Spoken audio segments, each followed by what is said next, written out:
Hello, welcome to our daily Bible reading weekly report. Today, of course, we are going over the April 19th through April 25th daily Bible readings.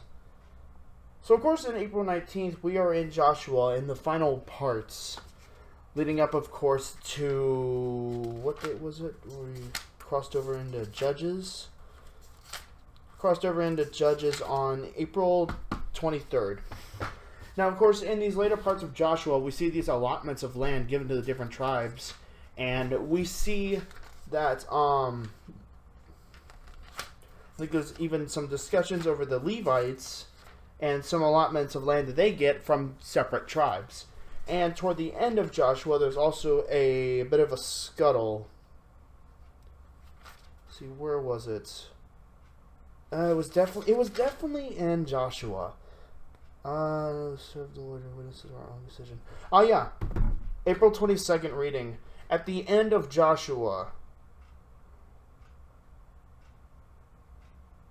I think it's in here, is it? Yeah. Let's see. Serve the Lord and Joshua warned the people here. Oh, maybe it's before that one. One sec.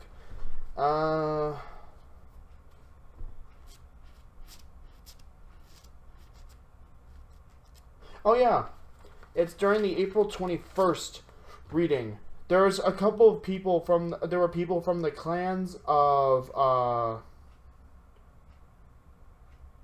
Reuben, Gad, and I think as well as the half tribe of Manasseh. Yeah, the three of them built an altar on the Jordan River, or it was on one side of the Jordan River. One sec. That's memorial. I think it does mention what side of the river it was put on. I'm so sorry. Give me a second.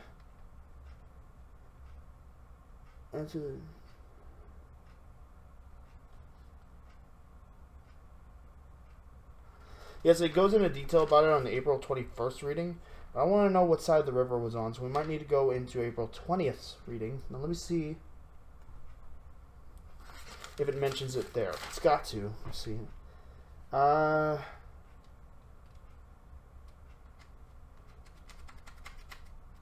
see. Let's the rest of the shallow land of Canaan. Alright, so I think this is where it begins.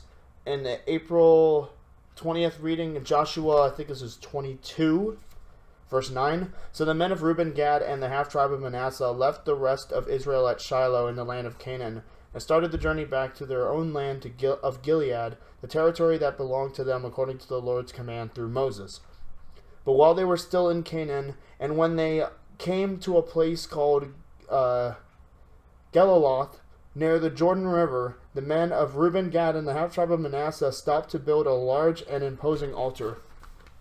So this is really fascinating. When you first get into this, you think, oh no, why are they building an altar to oppose God? But it actually turns out that they are building this altar as a memorial to God, for future generations to see that despite the fact that we are not on that side, on the west side of the Jordan where the land of Israel is meant to be, where the land of Canaan was, despite the fact that we're not there, we are still people and followers of Christ. And this altar, or this memorial, is supposed to be a witness to that effect. And it's like sort of something that's there for future generations to see. And of course, with the other tribes of Israel almost went to war with those three guys, with those three clans. Or those three people, the half-tribe of Manasseh, the clan of, was it the,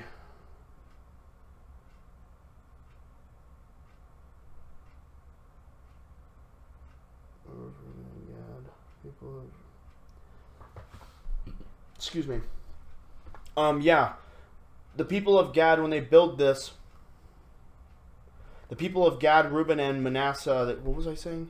They with this, when the other tribes heard of what they built, And when they explained it, they were satisfied. The other leaders of Israel.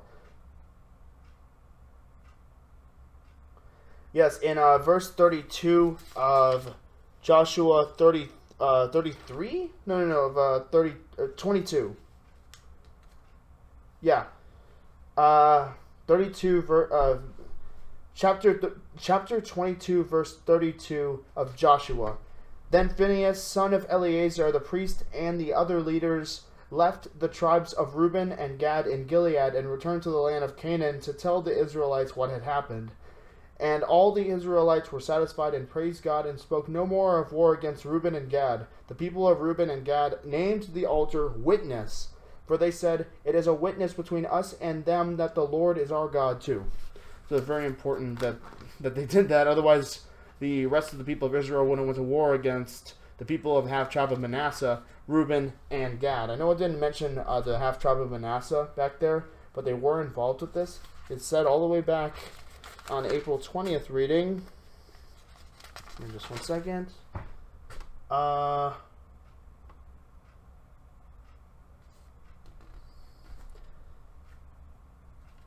See. So the men and the half-tribe of Manasseh left the rest of they started journey back.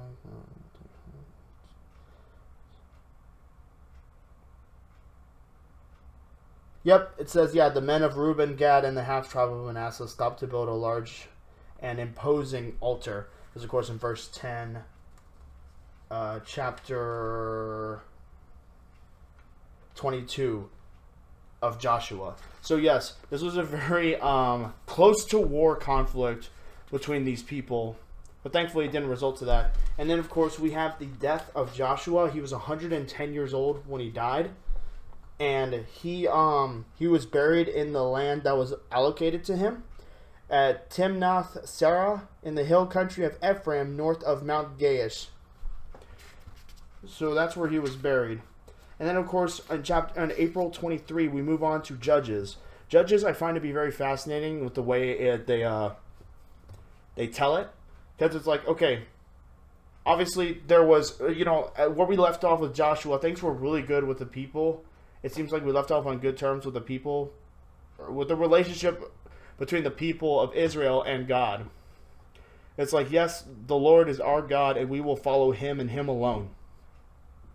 But then, of course, as we get into Judges, there come generations after who don't believe in these things, and in fact follow the gods of the people in Canaan.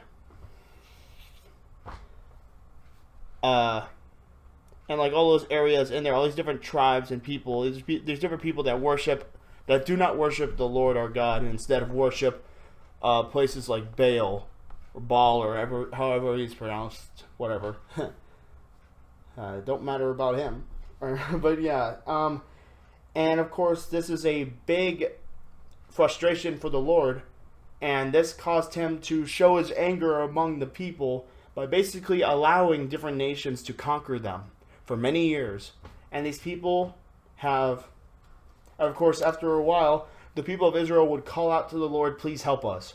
So the Lord would anoint a judge to basically cleanse the land, to cleanse the oppressors of that land, the people who are oppressing Israel. And of course, after this peace was brought forward, it would last for many years. In fact, I think the trend I've seen so far in that week's reading, because obviously we're past that week right now. Sorry about this being late, by the way. But after the cleansing is done, the peace actually lasts longer than the time of oppression, which is something to really keep in mind, by the way. I think God did that for a reason. It goes with that whole thing about him saying that he'll punish. Was it like, I could be getting this wrong, 14 generations of people who go against me, or something to that effect, but I will reward people who are good to me for thousands of generations. So you see, God keeps to his word, and he loves to reward the godly and reward people who are good to him, as we can see in Judges. And there's some brutal stuff in Judges that I've seen so far for Judges during the week from the 19th to the 25th. It's just like a lot of very interesting and brutal stuff, like with the tent peg or whatever it's called. The excuse me. If I can just remember what it was called. Excuse me. Oh, it is called a tent peg. A tent peg and a hammer. A tent peg and a hammer. If you know what I'm talking about, then yeah. I have to wonder if I could say that out loud here. But brutal stuff. And then there was this guy named... I'm going to try to look for the thing so I don't get his name wrong. Okay, it's not... definitely not there. Back here. Oh yeah, here it is. The April 24th reading. Judges chapter 3, verse 31. You may recognize this. I don't know if you've ever heard of it before. After Ehud, Shamgar, son of Anath, rescued Israel. He once killed 600 Philistines with an ox goad. So just very, like, extreme things, and it really showed you the power of God through his chosen people. These people that he's risen up to be mighty conquerors in his name. And those that God raised up to save his people and to, like, just brutally destroy anyone who the Lord does not, anyone who the Lord finds to be displeasing to him. So then, of course, we get through, many good lessons in Psalms. They're really nice. They're, very uplifting. They also could be, kind of dreadful because it's like, talking about suffering and that sort of feeling that God's not there. But then at the same time in these Psalms, there's always that knowledge that God is always there for his people, and he never gives up on us and never abandons us. And of course, Proverbs always has good lessons. Let me share a random one from that week's readings. Let's see, on April 22nd, Proverbs 13:17 through 19. An unreliable messenger stumbles into trouble, but a reliable messenger brings healing. If you ignore criticism, you will end in poverty and disgrace. If you accept correction, you will be honored. You will be honored, right. It is pleasant to see dreams come true, but fools refuse to turn from evil to attain them. I noticed that Proverbs is very, very full of relevant things. You look through Proverbs and you notice that for me, they seem to go well with current events and just many things that happen, like, in general, in this world, whether it be this nation or others. There's just many relevant pieces of info to take from it, inspiration on the correct path to take in these circumstances. Many good stuff from this week's reading. I highly recommend it. But seriously, it's been a very educational week with all these readings. Oh, and of course, who can forget Luke? I'm sorry, I about missed something, didn't I? I'm so sorry. In the Luke readings, in New Testament, we're on Luke right now. We see like this week, in that week, we see Jesus Christ leading up to the crucifixion. Of course, in chapter 19, we see, or in April 19th, we see his entrance into Jerusalem, and all the way in April 25th, at the end of the week, we see his death. His crucifixion on the cross.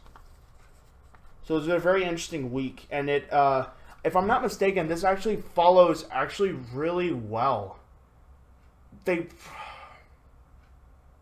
amazing, actually. I have to wonder if they did this on purpose, or somehow. Okay, this is actually really amazing, incredible, that I'm realizing in real time, I think, that this whole set of events, realistically, like back when this actually happened, I think took place in a week. And look at this. In the daily readings, it happened in a week. 19th to the 25th. to Sunday. 25th being Sunday, of course. What? Oh, wait, no, Jesus didn't die on Sunday. He died on Good Friday. But still, this whole thing with it happening in a week, I think, is actually realistic. If I'm not mistaken, that's how it went. There was a whole week between the time of his entrance into Jerusalem to his crucifixion. So, that's just incredible. Wow. Okay, very interesting thing to take from that. And definitely a good thing to keep on this video as a constant reminder of that being there. That's, wow. That's incredible. So yes, many good things in that week's reading, and I will try to be better. I will be better at being more on time for next week's. I know I keep saying that, but I will. I will find a way. I will do it. I hope you guys enjoyed this week's run through on the daily readings through that whole week from the 19th through the 25th. And I hope y'all will join us for the next one. And I hope you guys enjoyed. I hope y'all learned stuff, and I hope that y'all will let me know if I missed something, please. And yeah, I hope y'all enjoyed, and thank you guys so much for all the support that y'all have given thus far in these readings and these reports, and for the viewership. Obviously, thank y'all for that. I know that the viewership is meaningless. You know, obviously, it's that not everything's about viewership, obviously, but just thank you for that, anyways. And yeah, just thanks for all the support y'all have shown thus far for this channel and for this content. It means a lot. I think that's going to do for this week's report. So hope you guys enjoyed. Thank y'all so much for all y'all's support, and we will see y'all next time. God bless.